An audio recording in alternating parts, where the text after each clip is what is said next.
गंडक नदी के जलस्तर में भारी गिरावट, उत्तर बिहार से टला बाढ़ का खतरा। जी हां, बेतिया से गुजरने वाली गंडक नदी के जलस्तर में लगातार गिरावट जारी है। वाल्मीकि नगर गंडक बैराज से गंडक नदी में 45,000 क्यूसेक पानी का डिस्चार्ज हो रहा है।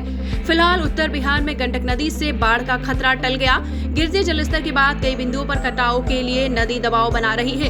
गंडक नदी अपने न्यूनतम जलस्तर पर पहुंच गई है। इससे गंडक नदी से बाढ़ का कोई खतरा नहीं है। दियारा इलाके से लोगों को आने जाने के लिए नावों का परिचालन सामान्य तौर पर चल रहा है।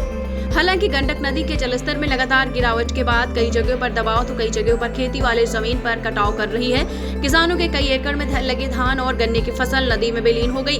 हालांकि गिरते हुए जलस्तर को देखते हुए प्रशासन ने राहत की सांस ली। इस वजह से गंडक नदी कटाव की स्थिति कई जगहों पर पैदा कर रही है।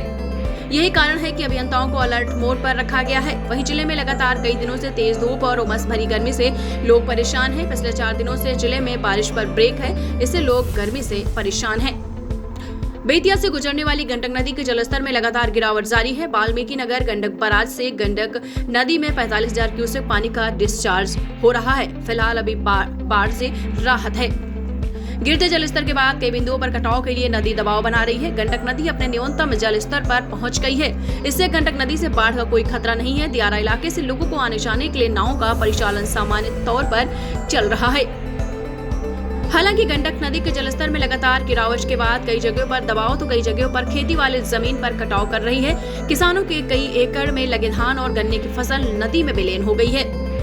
हालांकि गिरते हुए जलस्तर को देखते हुए प्रशासन ने राहत की सांस ली। यही कारण है कि अभियंताओं को अलर्ट मोड पर रखा गया। वहीं जिले में लगातार कई दिनों से तेज धूप और उमस भरी गर्मी से फिर लोग परेशान हो गए हैं। लगातार अगर ऐसे ही रहा तो लोग और गर्मी से ज्यादा परेशान हो जाएंगे।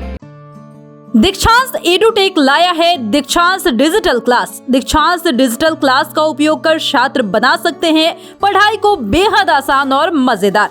दीक्षांत डिजिटल क्लास को स्कूल में बैठकर देखना है तो पेन ड्राइव और स्मार्ट टीवी बनेगा सही माध्यम। चलिए अब ये भी जानते हैं कि दीक्षांत डिजिटल क्लास का फी स्ट्रक्चर क्या होगा। नर्सरी से लेकर यूकेजी के लिए 7,000, नर्सरी से लेकर दूसरी कक्षा के लिए 12,000, नर्सरी से लेकर 5वीं तक के लिए 18,000, नर्सरी से लेकर 8वीं तक के लिए 24,000, नर्सरी से लेकर 10वीं तक के लिए 30,000। अगर आपको डेमो करना है तो उसके लिए आप दीक्षांत डिजिटल क्लास के YouTube चैनल को विजिट कर सकते हैं। हमारे YouTube चैनल को सब्सक्राइब और Facebook पेज को लाइक करना ना भूलें। धन्यवाद।